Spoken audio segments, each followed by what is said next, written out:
Call Don right now, 682-1270.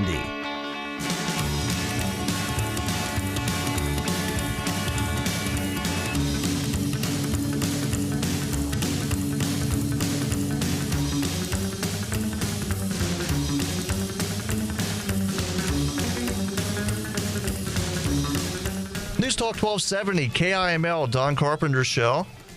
I want to thank you for joining us this morning.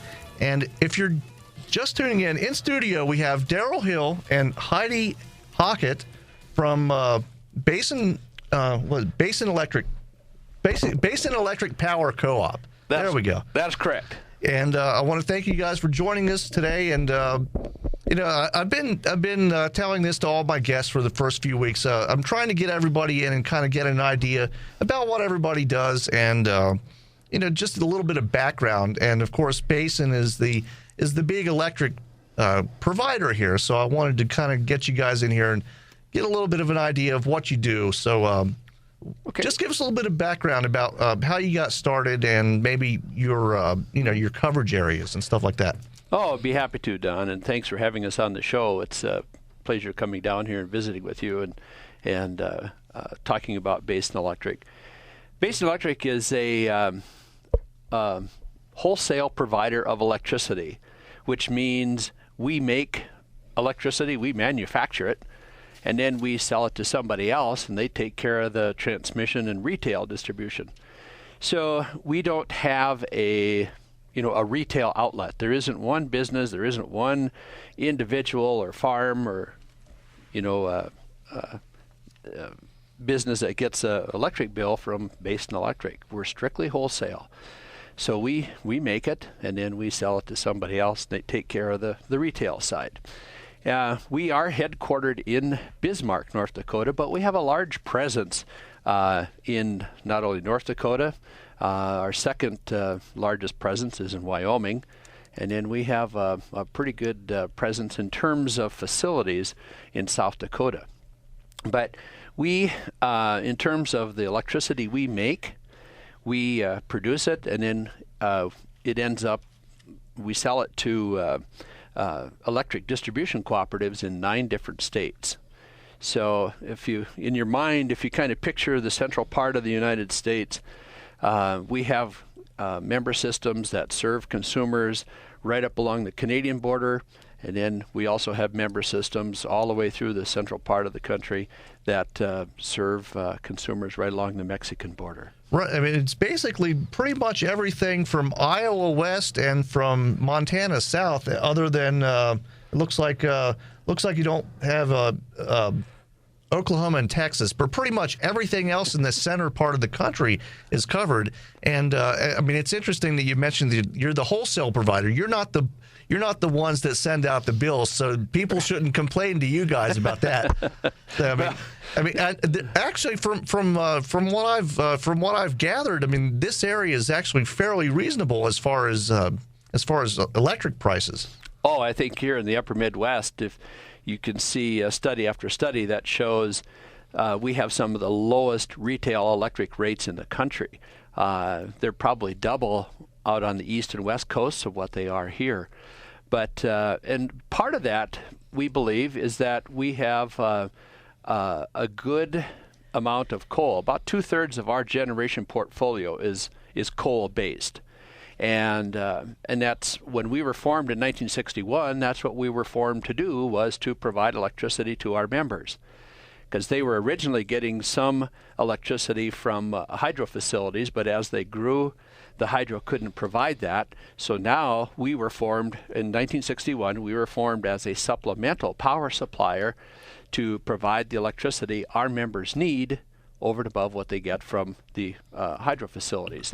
Right, and I mean, it's you mentioned coal, and that's the big thing here. I mean, obviously, coal is the big deal here, but you do other stuff besides coal. I mean, you also have wind and I believe natural gas as well. So yeah, we do, and like Wyoming, North Dakota has massive reserves of coal too, except the Wyoming coal is a little bit better than the North Dakota coal because you have subbituminous and North Dakota has lignite.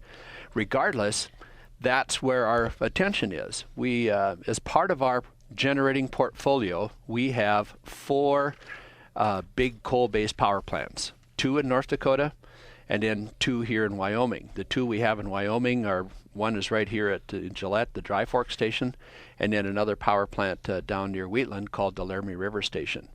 And when you look at power plants, the coal-based plants are what I like to call the workhorses of the system. They're the plants that are designed to go and go and go. It's kind of paraphrase the old Energizer Bunny thing. They just go and go and go because that's what they're designed to do. And then as the needs for electricity change on a daily, hourly basis, you supplement those baseload facilities, you supplement those with peaking stations. So if the demand for electricity starts to rise above what your baseload can do, then you fire up peaking stations. And we have a series of those. We've got some here in Gillette, and we got a peaking station in Culbertson, Montana. We have a peaking station in Groton, South Dakota, Vermilion, South Dakota. I'm going off the top of my head. I think I've missed a couple, but we do have those generating facilities to meet those needs. So, and then supplementing that, we have wind in our portfolio. About 15% of our generation is produced by wind. So we've got a very diverse generating portfolio to meet the needs of our members 24/7. Now the peaking stations are they what forms of energy do they use? They're generally fueled by natural gas. Oh, they're gas. Okay. Yeah, and the reason for that is natural gas units generally are the ones you can start quick. You know, when the time you hit the start button until they're up at full load is probably 20 minutes, 15 usually.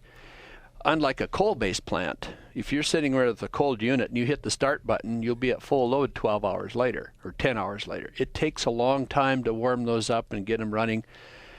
And they're designed so that when you do get them up and running, they just go. And then the gas units are designed to come on quick, and then when you're done, you shut them off. Right, and I'd assume wind units are dependent on wind.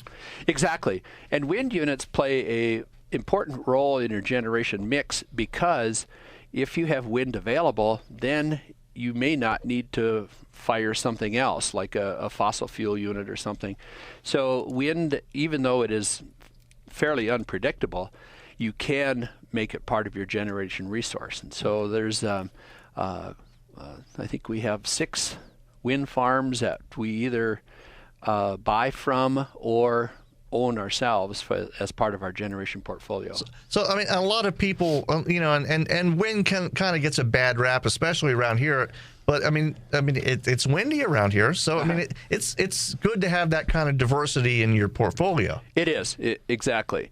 So in our portfolio, we're about 2/3 coal. We have about 15% renewables, most of which is wind. We have I don't remember the percentages off the top of my head, but we have a goodly percentage of natural gas. We even buy from a nuclear unit out of Iowa. So, we a very diverse portfolio nonetheless. Right. And we're actually up against the first break. When we come back, I want to talk about maybe some of the stuff that you have going on here in Gillette and, maybe some other things along that nature. So stay tuned. Don Carpenter Show, News Talk 1270 KIML. Have an event you'd like to promote on the show? Email Don at doncarpenter@basinsradio.com. Call Don now, 682-1270. News Talk 1270 KIML. News Talk 1270 KIML, Don Carpenter Show. Thanks for joining us this morning. And if you're just now tuning in, we have Daryl Hill and Heidi Hockett from Basin Electric Power Co-op in studio. And we've been talking a little bit in the last segment. We talked about how Basin Electric got started and some of the reach of the company, but they're a very important part of the Gillette community, and that's why you guys are here. I mean, we try to talk about the community as much as we can and get as much information out as possible. So why don't you give us a little bit of an idea about Basin's presence here in Gillette? Well, thanks for having us on, Don. I work actually at the Dry Fork Station and it was a huge undertaking. In fact, it took about 8 years. And how they came about determining that a plant was needed here is they did what's called a load forecast, and they determine what the forecast will be needed for their members over the next the 10-year period. So they decided that there would be a need for an additional 300 megawatts of power to be able to keep the lights on for our members. And our board approved Dry Fork Station in 2004, and then after all of the regulatory and air permits in 2007, they actually started construction, and that construction took 4 years. It's a 422 gross megawatts, but we are putting out on the grid about 380 megawatts because it takes 40 megawatts to run the power plant alone.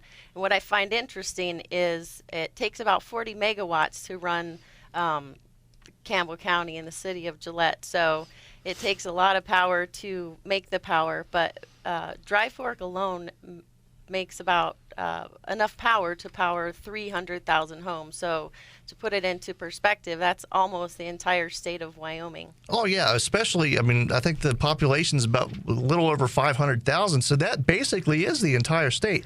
I mean, that power doesn't go just to Wyoming. It goes elsewhere, I'd imagine. Correct. It does. But it is enough to power the entire state if it came to that. Right. At peak construction, there was over 1,300 construction workers, and we take our community involvement very serious. So we came out ahead of time and talked to the community early and often and let them know what we were building, and we made sure that housing was in place and that if there was socioeconomic problems such as the housing and the medical facilities, we addressed all of that before construction even began. So right now we operate with 85 employees. And one thing I've noticed about Gillette and Campbell County in general, not only do the people here take care of their own, but the development and mining and everything that's done is always done in a responsible manner. And this is just another example of that. Absolutely. All of the equipment and emission controls that were designed specifically for Dry Fork Station were very carefully considered. You know, we have equipment from Japan, Brazil, China. We have some of the largest pieces of equipment in the nation. It was all taken into consideration, and we can virtually remove most all of the emissions that come from that plant. Yeah, and I mean, and everybody in town here knows the plant. I mean, it's a modern facility, and it's been constructed in an environmentally and you mentioned a socially responsible manner. I mean, you didn't just dump your employees here without knowing that the community was ready to support the facility. Absolutely. Mm-hmm. You know, there's been a lot of national and even international interest in the Dry Fork Station. We recently just had 3 journalists from Japan come out and visit us, and they were part of the State International Visitor Program, and that's through Rapid City. Since I've been there, and that's been within the past year, we've had Senator Enzi, Governor Meade, the Chinese delegation came out to visit. I also engage with the local schools, and so recently had a career class come out, and it was eye-opening for them because they got to learn about all of the different vocations and skill sets that it takes to run a plant. We have chemists and people who plant outages. We have to have all of the equipment in place. They were pretty fascinated with all of the equipment and what it took to actually make that plant work and all of the teamwork. Yeah, and a couple days ago, I actually did a story on the air about the highest paying college graduate positions, and the top 10, all 10 of those were all engineering positions, and the number one at the top of the list was a petroleum engineer. So I mean, it's definitely it's a growing market, and it's something that, I mean, obviously a lot of the kids around here probably will be going into that kind of field, but it really is something that is, as we try to become more and more energy independent, we're going to need more of these engineers, and instead of bringing them in from other countries, it'll be a good idea for these kids going into college to check out the dry fork station sometime, and know that it's not like shoveling coal into the boilers of the Titanic or something. I mean this is a highly technologically advanced field, and it pays very well. Yes, it does. Like I said, I was born here and third generation, so I've seen a lot of the progression with the coal industry and sort of the boom and bust periods. What's really cool, I think, is being able to be a part of this brand new power plant, being able to showcase it.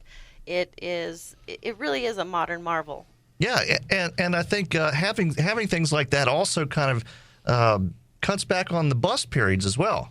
I mean, the demand for coal probably isn't going to go down anytime soon. So I think the days of huge booms and huge busts, I think those days are kind of over. It's kind of evened out a little bit. Absolutely. Coal is the staple energy source, and what I didn't mention is we get our coal from the adjacent Dry Fork mine, and the coal comes over from it's about 1 mile in length, a conveyor system. And even with that conveyor system, when they put it in, they were thinking about the environment. It's all covered, so it comes over, and there's virtually no dust that comes from that plant. Yeah, I mean, I came from back east where coal mining either meant mining underground, which is dangerous. I mean, I've mentioned a few times on the air, my grandfather on my mom's side was a coal miner in Pennsylvania. He was killed in a locomotive accident. So it's dangerous to mine like that. And then in western Pennsylvania, I didn't grow up in western Pennsylvania, but in that area they just strip the entire tops off mountains. They dig it out and they just leave it. I mean, if you drive past the Dry Fork mine, I mean you can barely tell that you can tell that it's a mine, but it's not ugly. I mean, it's definitely not dirty. I mean, it almost looks antiseptic how clean it is. Well, Wyomingites we're proud to live here, and we don't want to destroy our land. We want to hunt and fish and enjoy the outdoors, and that's exactly what we're doing. We're putting it back, and we're reclaiming it either better or as good as it was before. We don't want to destroy our land. We love living here. Yeah, and that's one of the things that really, really struck me about this area. I mean, and you hear stories about the land is actually more fertile and supports more wildlife after the mining is done. Mm-hmm. I mean, the reclamation efforts are done so well that it's a model for the rest of the world to kind of follow. It is, and I think that's why we're having so many visitors. And on a few of the tours, we've seen bobcats and deer and antelope, and they're just fascinated. Yeah, I think, and maybe when we come back, we can talk about some of because we're at the bottom of the hour break already. Maybe when we come back, we can talk about some of the misconceptions that people might have about it. Most of the people around here know it, but again, you never know. I mean, we got to get the information out there. So stay tuned. News Talk 1270 KIML Don Carpenter Show. We'll be right back. Out of town and still want to listen? Stream the show at DonCarpenterRadio.com. Don Carpenter on News Talk 1270 KIML. You're listening to Don Carpenter on News Talk 1270 KIML. News Talk 1270 KIML, Don Carpenter Show. Thanks for joining us. And if you're just joining us on the radio, we have Daryl Hill and Heidi Hockett from Basin Electric Power Co-op. And we've been talking about, in the last segment, we talked a little bit about the Dry Fork Station and some of the community involvement that Basin has here in Gillette. And I thought it would be kind of important to touch a little bit more on what you guys do to help out the community and contribute to Gillette and Campbell County. Okay.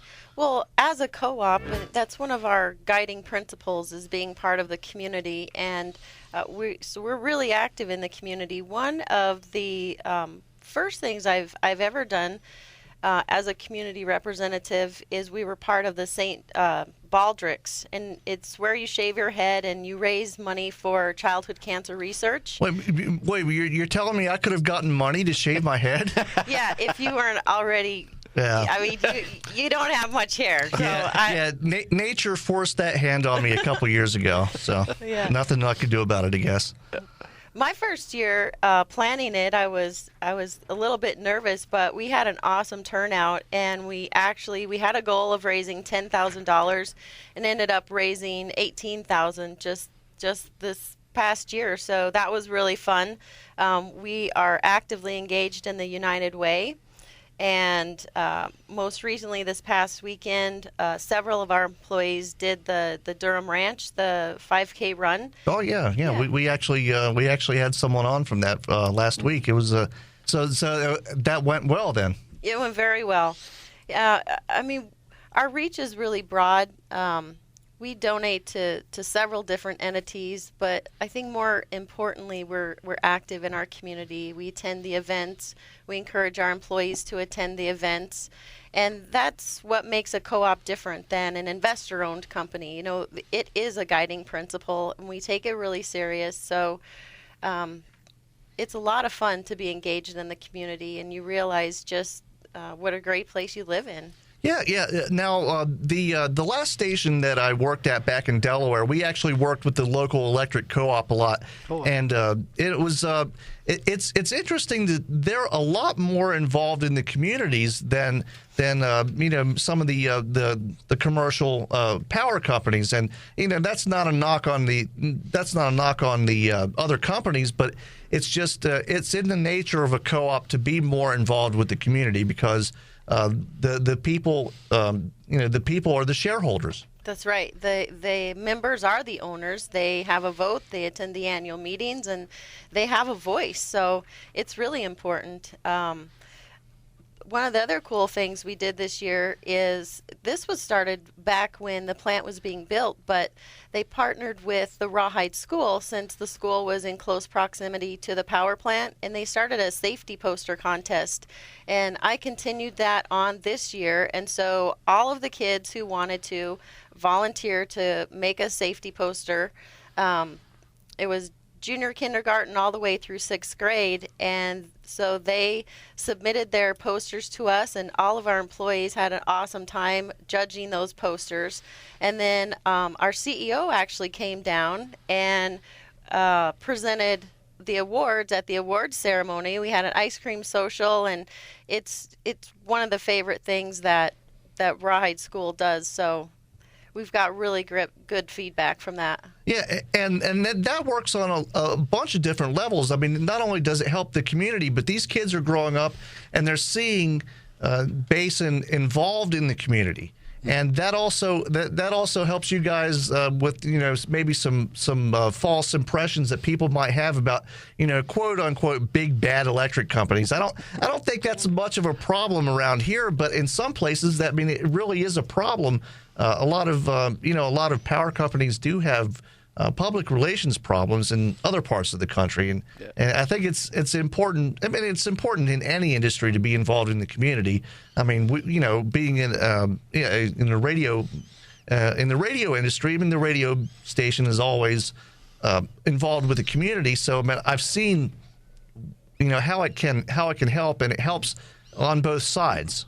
It does. One of the things that we did prior to the safety poster contest is several of our employees went out to the school and we did a presentation for them, and we did a PowerPoint, and it was sort of kid friendly, and we kept it towards electrical safety, and we talked about like kites getting in the transmission lines and various things like that, and it was really cool to see that they had actually listened to us because their posters resembled that. And so I think we really are getting out a good message, and a really important message. Yeah, absolutely. Yeah. So now I did mention maybe some. During the break, you mentioned you guys have actually been the recipient of a few awards as well. We have. In 2012, we did receive 3 awards.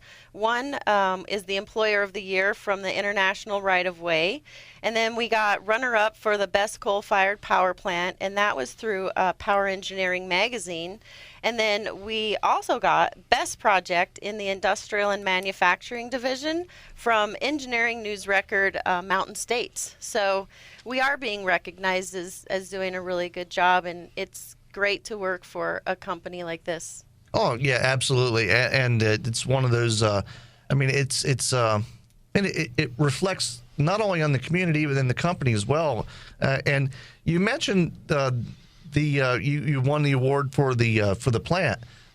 This is actually something I was told to ask about, and it'll kind of tie in with my next question. But I understand that Dry Fork, if not the last, it's one of the last of coal-fired plants that have been built in this country.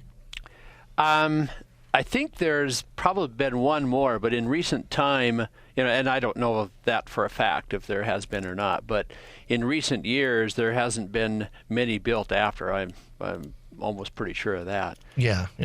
But it is a good effort in terms of, when you look at what your power supply needs, like Heidi mentioned, we have people constantly who are, so to speak, peering over the horizon that say, what kind of load do we have coming at us? What kind of load are we going to have to meet, and how are we going to meet it? And these are all kinds of data that you're continually analyzing to say, we've got to have something, and if we have to have something online and running to generate electricity, what's it going to be? Where is it going to be? And obviously, when you look here in Wyoming or in North Dakota, if you're looking at baseload plants, if you're looking at coal plants, this is perfect spots to put it. Because, Wyoming has massive reserves of coal. North Dakota has massive reserves of coal. And that's why you see where like I said earlier, we have 2 big plants in North Dakota. We have 2 big plants here in Wyoming. So it's something you're constantly looking at to see what's going to be the best fit to meet that need that I'm going to have to meet. And when you talk about the product that we work with, electricity is very unique in that the very moment we generate it, somebody's using it. It's not a product that we put into a warehouse and then ship it out as needed. When you turn on the light switch or walk into the studio here and fire up your board, someplace, somewhere, there's got to be a generator running to produce that electricity. It may be a coal plant, it might be natural gas, it could be a wind plant, wherever it comes from. But this equipment doesn't care. All it wants to know is that power is coming at it at 120 volts and 60 cycles. So meeting that need, it's instant. It's not something you store, but as long as that generator is running someplace, it's going to produce electricity that people are going to need. So, there's, as I've said sometimes, there's more to this business of power supply than flipping a light switch on the wall. And you look at all kinds of things, whether it's fuel, location, what type of technology you're going to use, and how best to meet it. Yeah, and that's it's interesting that you bring up that it's a instant demand kind of thing, and it's one of those things where you have to be ready when that demand is there. Exactly. So just a hypothetical, your baseload plants are cruising right along, and speaking of cruising, Dry Fork is a cruising machine, but I'm biased. But so middle of July reaches 100 degrees in the shade, and pretty soon everybody's turning on the air conditioners, and all the irrigators are firing up the irrigation pumps. Then that demand for electricity really starts to build, or starts to climb. So if that demand goes above what your baseload facilities can provide, that's when you fire up the peaking stations. So, for example, if you go 20 miles west of Gillette on the interstate here, there's a exit called Barber Creek. If you look just to the south of that exit, you'll see 3 little stacks. That's a little peaking station we have. We have another little unit like that at Hartzog, and another one at Arvada. I think Arvada is north of Gillette and Hartzog is south. So these are units you bring on if you need them right away. They, like I said, they come online quickly, and then when the demand or that peak goes away, you shut them off. So there's different ways of meeting that need, and it's just a matter of determining what's the best way to meet that need for the demand that's coming at me. Yeah, and doing it in a responsible manner too. I mean, and I think that was actually going to be my next question, coming out of the fact that Dry Fork is one of the last, if not the last, plants built. The problem these days is that the industry has been, I mean, we'll be honest, it's been under attack for the past 20, 30 years, and especially coal. So it's one of those things where you constantly have to fight misconceptions. And so what are you doing to kind of fight those? Well, in terms of our facilities, we've invested a little over $1 billion in environmental controls to make sure that all of our facilities meet or exceed, in other words, meet or are better than the requirements that have been established for it. I know at Dry Fork we invested close to $330 million just for environmental controls to make sure that plant runs clean. All of our other facilities as well, we have environmental controls on them. So it is a part of using coal as a resource. But when you look long term, when you look ahead, we have massive reserves of this fuel here in Wyoming and North Dakota. So we shouldn't ignore that as a fuel, because it's abundant, it's domestic, it's stable priced, and it's a very good fuel for producing electricity. And that Basin Electric started out as our main fuel was coal for producing electricity. We've that portfolio has certainly changed, but we're still about 2/3 coal in our portfolio, and a very good source for producing power. Yeah, so the uphill battle then is to get the word out more than it is the actual environmental part. I mean, the environmental part's been taken care of. I mean, anybody that's seen the facility here can tell that. I mean, it's you don't see clouds of smoke, and there's animals all over the place. So it's definitely you've definitely got the technical part down. It's just I guess the public relations battle that's the problem. Right, we continually have to get out our message, and probably for every 2 negative ads, we probably should be talking about it fourfold. And as Daryl mentioned, Dry Fork spent $336 million in the environmental controls, and we spend $5 million annually operating and maintaining those. So, we have risen to the challenge, and we through Dry Fork, we show it's an awesome plant.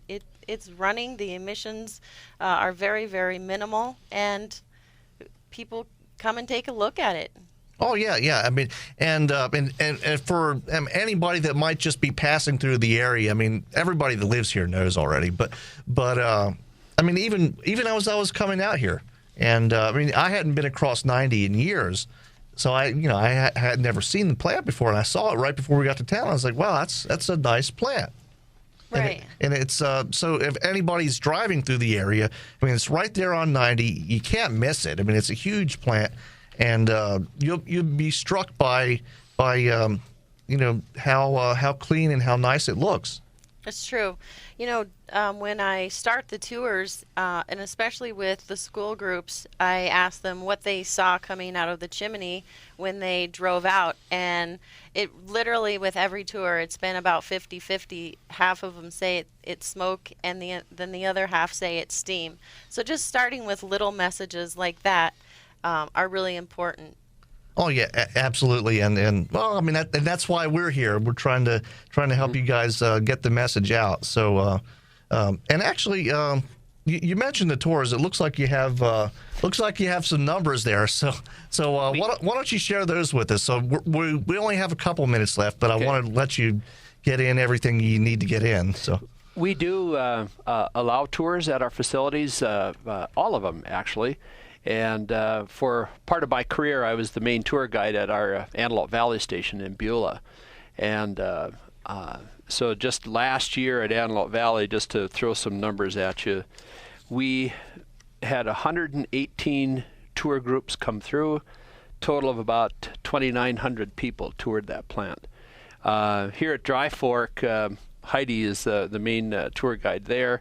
We've had in 2012, this doesn't include 2013, but in 2012, 23 tour groups came through. Just about 600 people went through the plant. So, we have a great story to tell. This is a good way to show people that this is how we produce electricity and how we do it effectively and efficiently. yeah, and we're actually almost up again. We actually blew through one of the breaks. So. Oh, sorry. No, that's all. Hey, I mean it's important stuff to get out there. So I mean I didn't want to cut you off. That's for sure. Okay. I mean I wanted to get everything we could in. So why don't you let everybody know if they have any questions or they want to check out what you do. How can they do that? There's go to basenelectric.com. There's a way on there. If you have a question about anything, just submit it on the internet or on our website, and then those questions come direct to us, and then we can take care of that. Or if you want to tour the facilities, put a request in through the website, and we can take care of it there too. We do want appointments. We do like appointments. Oh yeah, don't just show up and say, "Kid, can you show me around?" I mean, but if you have like a school group or something like yeah. that wants to take a tour, you can accommodate them for that. So At Dry Fork, our minimum tour size is 1, and the maximum we try to keep it around 30 to 40. okay, so there you go. Maybe I'll make an appointment because I love seeing that kind of stuff. Like I went to Vegas years and years ago, and the coolest thing I saw in Vegas was Hoover Dam. That was the coolest thing. That's on my bucket list. It's awesome. Trust me, it's awesome. And standing at the bottom and looking up at it, it's the best thing in Vegas. I'm telling you. I mean, I didn't win that week, so that's probably why. But I want to thank Daryl Hill and Heidi Hockett for coming in from Basin Electric. Hopefully, we'll get to see you guys again sometime soon. So Let's Thanks count for on having us. thanks Thank a you. lot. Thanks a lot. We'll see you next time through News Talk 1270 KIML. Stay tuned for Steve's Store. No crazy conspiracies. Just good local talk. Don Carpenter on